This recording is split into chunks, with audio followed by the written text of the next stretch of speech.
So if you actually sit down and look at the Billboard charts in 1993, right? Yeah. And then you fast forward just like 5 years to 1998. Right, just a 5-year gap. Exactly. Yeah. And then you look again at 2004. The sound of R&B is, it's completely unrecognizable from one era to the Well, next. totally. It shifts so fast. It really does. The turnover rate for female pop and R&B stars is just notoriously ruthless. Mm-hmm. The industry is essentially designed to cycle you out the absolute second. A younger, trendier demographic finds a new sound. Yeah, they just move on to the next big thing. Right. Yet there was one artist who managed to not only survive those towering vocal gymnasts of the early 90s, but also the teen pop and hip-hop explosion of Y2K, and then the absolute just monopolizing takeover of the 2000s. It's an incredible run. It really is. So welcome to the Deep Dive. Today we are unpacking this really fascinating analytical document we have here, which is titled, How Toni Survived the Era Wars. Such a great title, honestly. It is. And we're going to be looking at exactly how Toni Braxton built this impenetrable fortress around her career. Yeah, and that title, Era Wars, it's incredibly apt for this situation. How so? Well, we tend to view music history as this gentle linear evolution, like things just naturally flow into each other. Sure, like it's all planned out. Exactly. But for the artist is actually on the ground, a shift in an era it's a violent disruption. Oh, wow. Violent. Yeah, because your sound, your aesthetic, and your core demographic can be rendered entirely obsolete in the span of, say, 18 months. Just because a new trend hits. Exactly. If a new A&R trend takes hold, you're suddenly yesterday's news. So the whole premise of our source material here asks us this critical question. How did Toni Braxton maintain a stronghold when the very fabric of the genre was just constantly being rewritten? Right. Especially with successive generations of women coming for the crown. To really understand the sheer gravity of this survival story, I think we have to look at the battlefield she walked onto in the early 90s. Oh, it was intense. It was terrifying. The source material outlines her direct competition when she entered the industry. Mm-hmm. And, it's a terrifying roster. Read it off. Okay, you have Whitney Houston. Yep. Mariah Carey. Obviously. Mary J. Blige. And Janet Jackson. That's not just a list of popular singers. No. The music industry literally shaped its entire marketing apparatus around those 4 specific archetypes at the time. Right, it's like a superhero cinematic universe. Exactly. Like entering the 90s R&B scene was like walking into a room where Superman, Batman, and Wonder Woman already exist. And you're just supposed to find a seat at that table. Right. So, okay, let's unpack this for a second, because I want to make sure we're getting this right. Sure. When you are up against those specific 4 mountains of talent, and we're talking about Whitney's power, Mariah's range, Mary J's soul, and Janet's performance. Right. How does a new artist keep from being completely overshadowed? Well, what's fascinating here is the crucial context of that era. When Toni Braxton's self-titled debut dropped in '93, the marketplace wasn't just crowded. No, it was locked down by monopolies. Monopolies, that's a good word for it. Right, because you had Whitney Houston, who had essentially perfected this gospel-rooted mixed voice belting technique. Okay. Her vocal pedagogy was quite literally the gold standard for pop dominance. You couldn't beat her at her own game. Because she was Whitney. Exactly. Then you had Mariah Carey, who was introducing this unbelievable melisma and that famous whistle register agility. Right, those crazy high notes. Yeah, she was treating the human vocal cords like a jazz instrument. It was unprecedented. And then if you wanted emotional rawness, you had Mary J. Blige, right? She had literally just invented hip-hop soul. Yes, singing over heavy drum loops with this gritty, street-level authenticity. Which you just cannot manufacture in a studio. You really can't. And meanwhile, Janet Jackson had a complete stranglehold on the visual, choreographic, rhythmic pop crossover space. So if you're a record executive in 1993, right, and you're bringing in a new female solo artist, how do you even position her? Like, what do you do? Honestly, you usually fail. Wow. Just outright fail. Yeah, because the standard industry playbook is to try and reverse engineer what's already working. Oh, like a copycat strategy. Exactly. The instinct is to say, give me a girl who can belt like Whitney but dance like Janet. Which just results in a watered-down version of both. Right. But the source document highlights that Toni Braxton's team leaned into something else entirely. Okay, what was that? A distinct sound anchored by her contralto voice. They didn't try to beat the Titans at their own game. They established a completely different sonic lane to coexist with them. Let's actually break down what a contralto voice means mechanically. Yeah. Because, people throw that word around to just mean she sings low. Right. They think it's just a style choice. That's much more structural than that, isn't it? Oh, absolutely. It is entirely physiological and acoustic. Okay, unpack that for us. So a true contralto is the lowest female voice type. It has everything to do with the actual thickness of the vocal folds. Really, the physical vocal folds. Yes, and the size of the resonating chambers in the chest and throat. Oh, wow. So while a soprano, like Mariah Carey, is built to effortlessly navigate the upper octaves, soaring into the stratosphere, Right. Toni's vocal apparatus naturally sits much lower, specifically in the E3 to F5 range. Okay. Her voice just has a heavier acoustic weight. It has a darker timbre, and there's this natural, shimmering vibrato in the lower register. Which a soprano just can't do. Right. A soprano simply cannot replicate that depth without sounding artificial or, strained. It's funny. It really reminds me of the restaurant industry. Okay, I like this. How so? Well, think about it. Whitney and Mariah were basically fighting this massive price war over who could be the most spectacular, high-end steakhouse on the main avenue. Right, fighting for the same exact customer. Exactly. They were competing on sheer altitude and volume. Yeah. So Toni survived by opening this cozy, incredibly authentic, dimly lit speakeasy right next door. Oh, that's perfect. Right. She wasn't competing for the steakhouse crowd at all. She was capturing the people who wanted a completely different, sultry ambiance. Yes, that's exactly it. She built a monopoly in a vocal neighborhood that the other four titans simply couldn't occupy full-time. I love that business analogy because it perfectly illustrates her strategy. Yeah. She didn't try to outbelt Whitney or outwhistle Mariah. She capitalized on the emotional resonance of the contralto. The emotional resonance. Yeah, because when you sing in that lower register, the listener physically feels the vibration differently. It hits you right in the chest. Exactly. It sounds conversational, intimate, and, well, profoundly melancholic, really. Which forces the listener to lean in. Right. Rather than being blown backward by a high note, you're leaning into the intimacy of it. That distinct sonic lane made her completely immune to direct comparison. Because you can't compare the steakhouse to the speakeasy. Exactly. She wasn't a second-rate Whitney. She was the first Toni. And if you think about your own life, finding your unique value proposition in a crowded, high-level field is, like, the only way to avoid being drowned out by the titans of your industry. Right. So, okay, she successfully builds this speakeasy. She establishes her lane. She wins the Grammys. She survives the titans. But what happens when the entire neighborhood gets rezoned? Right.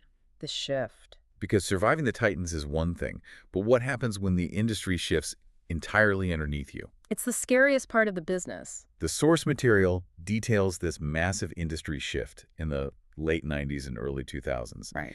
And the threat here wasn't a peer from her own era. No, it was a totally different animal. Right. It was a complete generational and demographic overhaul driven by a youth wave. We were talking about Brandy, Monica, Aaliyah, and Faith Evans. Yeah, and here's where it gets really interesting. Okay. Because it's one thing to compete with your peers, right? The established powerhouses. But how do you fight off the new kids on the block who are actively redefining the genre's baseline? Well, yeah. How do you... This is where we have to look at how data actually changed the music industry. Like record sales. Exactly.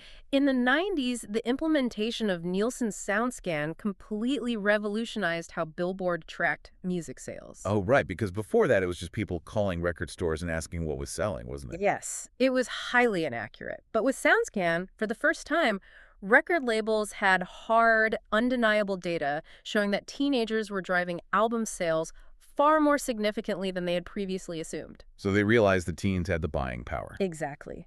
As a result, A&R departments pivoted violently toward youth culture. It was a complete changing of the guard. So the baseline of what it meant to be an R&B star shifted practically overnight. It really did. The artists got younger, the clothes got baggier, Yeah. and the production completely transformed. Oh, the production changed completely. Right. You have Aaliyah working with Timbaland, bringing in these highly syncopated, futuristic drum patterns and, like, stuttering samples. Yes. And then you have Brandy and Monica giving us The Boy Is Mine. An absolute classic. Which is pure, uncut teenage high school drama. It really is. So the existential threat to Toni Braxton here wasn't just vocal talent anymore. What was it? The threat was irrelevance. Wow. just being left behind. Exactly. The cultural center of gravity had moved to the youth, and R&B was becoming inextricably linked with cutting-edge hip-hop. See, the natural A&R instinct at that exact moment must be, Tony, we need to adapt. Change everything. Right. Put on some oversized jeans, get us a Timbaland beat, and let's get you a feature from a hot 20-year-old rapper. Which happens so often. It does. So why didn't he do that? Well, because chasing a trend that isn't native to your demographic is almost always a death sentence for a legacy artist. Really? Even if the trend is super popular? Especially then. Because the audience can immediately detect the inauthenticity of it. Right, it looks forced. Yeah, a 30-something artist awkwardly trying to age down to compete with 19-year-olds. It just doesn't work. It feels desperate. Exactly. So the source introduces this concept that saved her, which was leaning into her grown and sexy appeal. Grown and sexy. I love that. It's such a brilliant counter-programming strategy. It really is. Because instead of trying to awkwardly age down and fight the youth wave on their own turf, Right. she just built a moat around the adult demographic. Precisely. Because the mechanics of marketing to adults are entirely different than marketing to teens. How so? Well, teenagers might drive the immediate singles charts, the MTV requests. Right, the hype. Exactly. But adults, the 25 to 45 demographic, they have the actual disposable income. Oh, that makes sense. They are the ones who buy the expensive concert tickets, they buy the full physical albums, and they completely dominate the adult contemporary radio formats. Ah, so she went where the money was more stable? Yes. By leaning into luxury, sophistication, and these complex, mature relationship themes, Toni essentially positioned herself as the woman those teenagers would eventually grow up to become. That is so smart. She basically said, Brandy, Monica, Aaliyah, you can have the high school hallways and the futuristic underground clubs. Go have fun. Right. I am taking the penthouse, the expensive wine, and the devastating realities of adult heartbreak. I mean, that's exactly what she did. And by securing that adult demographic, she decoupled herself from the volatility of the teen pop market. She didn't have to worry about what was trendy? Nope. She didn't need to compete on Total Request Live every afternoon because her audience was listening to her in their cars on their commute home from work. Yeah. She weaponized her own maturity. Okay, so she survives the Y2K shift. But if the late 90s were just a shift, the source describes the 2000s as an absolute takeover. Oh, it was a takeover. No other word for it. And looking at the roster of women who dominated the 2000s, I can definitely see why. It was a very crowded field. Let me just read this list. You have Beyoncé arriving as an absolute unstoppable solo force. Right. You have Ashanti essentially monopolizing the Billboard Hot 100 with Murder, Inc. Yes. You have Alicia Keys bringing this massive neo-soul classical piano revival.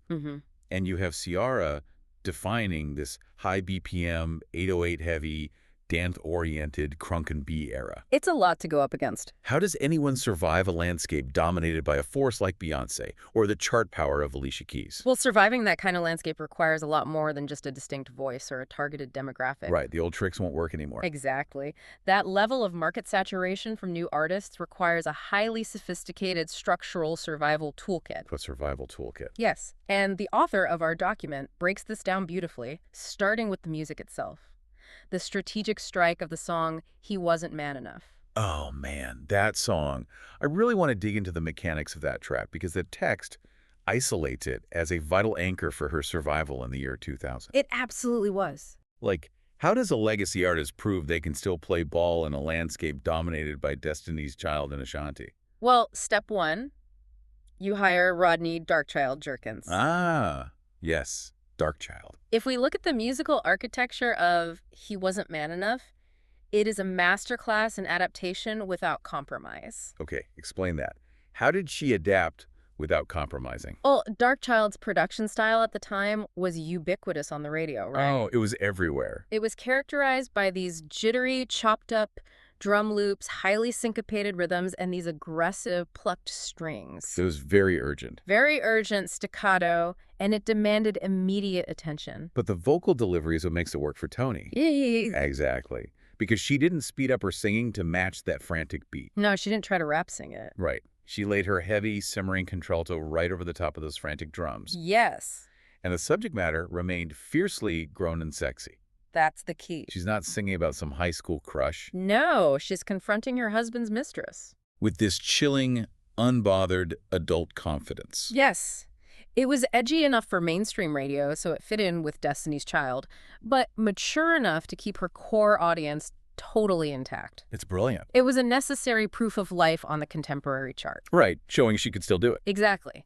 However, as the decade progressed and the industry continued to pivot toward younger, faster, and more hip-hop-centric acts, relying solely on terrestrial radio play just became mathematically impossible for a veteran artist. Because radio favors the youth. Exactly. The system is designed to funnel resources to the newest, cheapest talent. So what did she do? Well, this is where Toni's survival strategy becomes a masterstroke of business engineering. She diversified her portfolio. Okay, the source mentions 3 non-traditional survival tools she used next: Vegas longevity, reality TV relevance, and catalog respect. Let's start with Vegas. Yes, let's. Because today, everyone from Adele to Lady Gaga does a Las Vegas residency. It's viewed as this prestige victory lap. Right, it's the pinnacle now. But back when Toni pivoted to Vegas, it was viewed a bit differently, right? How does Vegas actually decouple an artist from the radio ecosystem? Well, it fundamentally changes the economic model of the artist's career. When you are reliant on the traditional album cycle, you have to spend millions on marketing, radio promotion, and a massive touring apparatus. Right, moving buses and crews from city to city. Exactly. Immense overhead costs just to make a profit. You are entirely dependent on the whims of current pop culture. To sell tickets. Right. But a Vegas residency flips that script entirely. Because the venue assumes the overhead. Exactly. You get a guaranteed, front-loaded contract, you build a stationary, high-end theatrical production, and you force the audience to come to you. Oh, wow. You are no longer competing with Beyoncé for a 3-minute slot on Top 40 radio. You are monetizing the catalog respect you built over the previous decade. So by securing that Vegas residency, Toni created this independent, highly lucrative ecosystem where her legacy hits were the main currency. Exactly. Completely insulated from whatever was happening on the Billboard charts that week. That makes total economic sense. Right. Like, brilliant. Right. But I have to push back on the next tool, the source lists. Okay, what's that? Reality television. Ah. Because the document cites Braxton family values as a key pillar of her cultural survival. It absolutely was. But wait, doesn't reality TV actively destroy the mystique of a grown and sexy R&B diva? That's a very common assumption, yes. Because her entire brand was built on high fashion sophistication and this untouchable, sultry aura. Right. How does exposing your messy family dynamics on basic cable not act as absolute brand suicide? See, that is a brilliant question, and it gets to the very heart of how celebrity culture mutated in the late 2000s and early 2010s. Okay, how did it mutate? Well, in the 90s, mystique was currency. Right. You only saw Toni Braxton in highly stylized $1 million David Foster music videos or on the red carpet. She was untouchable. Exactly. But as the internet democratized media and early social media began to take hold, mystique completely lost its value. Really? Yeah. The new currency became access and parasocial connection. The audience wanted to feel like they actually knew the artist. Yes. And reality TV was the bridge for that. I see. Because if you remain aloof and mysterious in an era that demands constant, authentic engagement, you just fade into obscurity. You become irrelevant. Right. By doing Braxton family values, Toni humanized herself. She showed her real life. Yeah, she showcased her humor, her vulnerability, and her familial struggle. Which people related to. Totally. It introduced her to an entirely new, younger demographic who might have just thought of her as their mother's favorite singer. Right. They knew the songs, but not the person. Exactly. And it kept her name trending on Twitter, in the blogs, and in the cultural conversation, completely independent of her musical output. Oh, wow. I see what you're saying. If we connect this to the bigger picture, it's a media war, not just a music war. Beyoncé and Ciara could have the radio, but Toni diversified her empire. She played a different game entirely. She used her catalog to secure the Vegas revenue stream, and she used reality TV to secure her cultural relevance in a shifting media landscape. Which brings us to the great contradiction of her career. Yes, the big debate. Exactly. A major debate raised by the author in our source material. I found this part of the document incredibly compelling. Me too. The text points out that despite having these undeniable monster records, and despite successfully engineering her survival past the 90s titans, the Y2K youth wave, and the 2000s takeover. Right. Toni Braxton is frequently omitted when critics and fans construct their lists of the all-time great women in R&B. It is a demonstrable phenomenon in pop culture memory. People skip over her. But wait, let me stop you right there because the logic just doesn't hold up. I know, it's frustrating. If you outlast the greatest vocalists of the 20th century, Right. hold your own against the architects of modern pop, Yeah. and engineer a business model that keeps you relevant for 30 years, Mm-hmm. shouldn't that automatically guarantee you a first ballot ticket to the all-time list? Like, why is there this blind spot? Well, the author of the document poses a specific theory to explain this blind spot. Okay, what's the theory? They ask, is Toni Braxton underrated because she wasn't flashy? Flashy. Yeah. To unpack this, we really have to define what flashy means in the context of legacy building. Okay, let's do that. In music, we tend to marvel at shooting stars, not foundational pillars. What does that actually mean in practice, though? Like, what is flashy? Flashy means constant radical visual and sonic reinvention. Oh, like the Madonna or Beyoncé models. Exactly, where every single album is a distinct, high-drama era with a brand new aesthetic. Right. Flashy means viral moments. It means high-wire, acrobatic vocal runs that people try to replicate on TikTok. The crazy high notes. Yes, it means highly publicized feuds or massive media spectacles. Drama. Basically, flashiness commands immediate, urgent attention. And Toni's entire brand was the complete antithesis of that. Yes. Her lane was steady. It was grown and sexy. Right. It was a simmering, deep tone. She didn't chase the high note just for the sake of the high note. No, never. She chased the emotional resonance of the lyric. And the tragic irony that the author points out is that the exact mechanisms that ensured her long-term survival are the very things that disqualify her in the minds of casual historians. Wow, that's so unfair. It really is. Because she didn't burn out, right? Because she didn't constantly set herself on fire to reinvent her sound. Right. And because she made steady, pragmatic business moves like Vegas and ensemble reality TV. She gets overlooked. Exactly. She is taken for granted. Consistency is rarely perceived as genius by the masses, even though it is infinitely harder to achieve than just a fleeting moment of flash. People mistake her steadiness for a lack of impact. Precisely. Which is incredibly frustrating. It is. But the good news is, the author doesn't just leave us with that depressing thought. Right.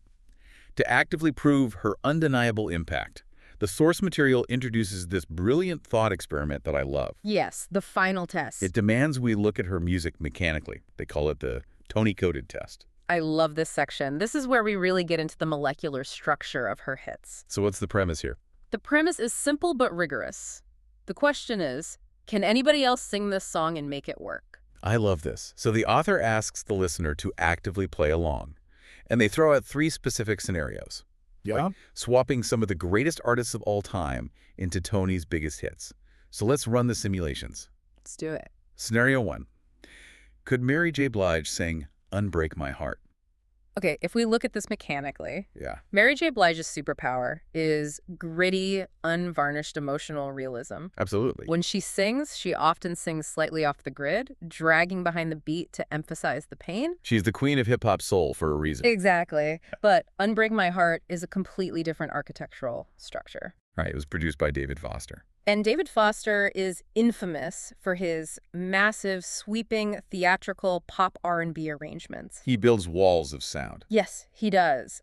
Unbreak My Heart requires a highly polished, almost classical approach to melodrama. It's huge. It starts in this cavernous, tragic lower register, and then it modulates up into this sweeping operatic climax driven by Spanish guitars and orchestral strings. So what happens if Mary J. sings that? If Mary J. Blige applies her raw hip-hop soul grit to that highly polished arrangement, it completely clashes. It doesn't work. No, because the song demands a level of theatrical, polished sorrow.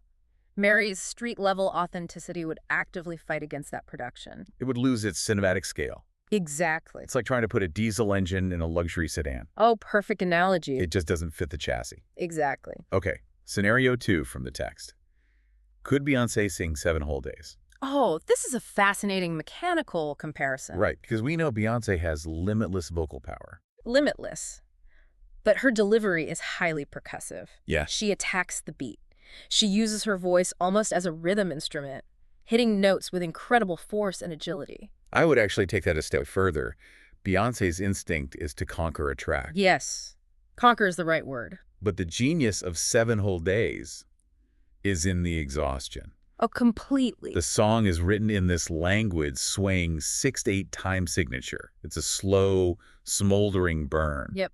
Toni doesn't attack the beat, she stews in it. Right. She drags her heavy contralto through the mud of this terrible relationship. You're exactly right. The vocal posture required is entirely different. It's the sound of someone who is literally exhausted from waiting 7 whole days. Right, she's tired. So if you apply Beyoncé's powerhouse percussive energy to that track, you break the spell. The song needs lethargy. Yes, it requires a heavy, behind-the-beat lethargy that Toni's tone inherently possesses. Wow.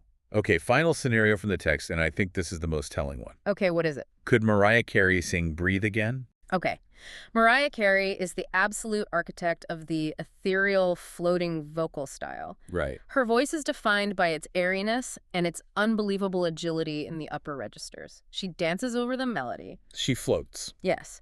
But Breathe Again is fundamentally a song about being crushed. Crushed by the sheer weight of grief. Exactly. And that is why it only works in a contralto. Ah. The opening lines of Breathe Again must sound grounded, devastating, and anchored deep in the chest cavity. Right, it has to sound heavy. Yes.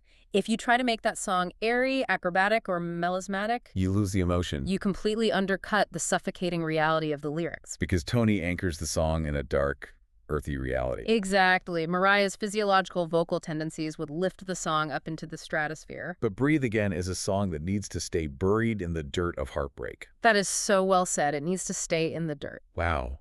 When you really break down the vocal mechanics like that, the verdict is just undeniable. The author is absolutely right. These tracks are intricately, cellularly Toni-coded. They are custom-fitted suits. Yes. The true mark of her legacy isn't just that she racked up Billboard hits. It's that she built a proprietary sonic landscape. Right. Her songs look awkward, ill-fitting, and structurally unsound when placed on anyone else, even other musical titans. Because if a song could be sung by anyone with a good voice, it's just a good pop song, right? Exactly. But if a song can literally only be sung by you because of the specific acoustic weight and emotional posture of your voice, That is an irreplaceable legacy. that is the ultimate armor she wore into the era wars. It really was. Man, we have covered an immense amount of cultural and musical history today. We really have. We started by analyzing how she survived the gauntlet of the 90s titans. You know, Whitney, Mariah, Mary, Janet. Right, by carving out that distinct contralto monopoly.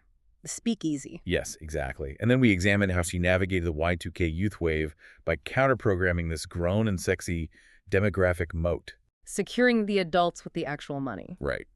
Then we dissected her structural survival through the 2000s takeover. Utilizing Darkchild's contemporary production with He Wasn't Man Enough, while also decoupling her economic survival from radio. Through that Vegas residency. Yes, and maintaining relevance through reality television with Braxton family values. And finally, we unpacked the debate about her legacy, proving through the Toni-coded vocal tests that her non-flashy consistency is actually a masterclass in establishing an irreplaceable sonic identity. Looking at the entirety of her strategic survival, honestly, it leaves me with a final, provocative thought. Okay, let's hear it. It extends far beyond the music industry. You know, in business, in technology, in our own personal careers.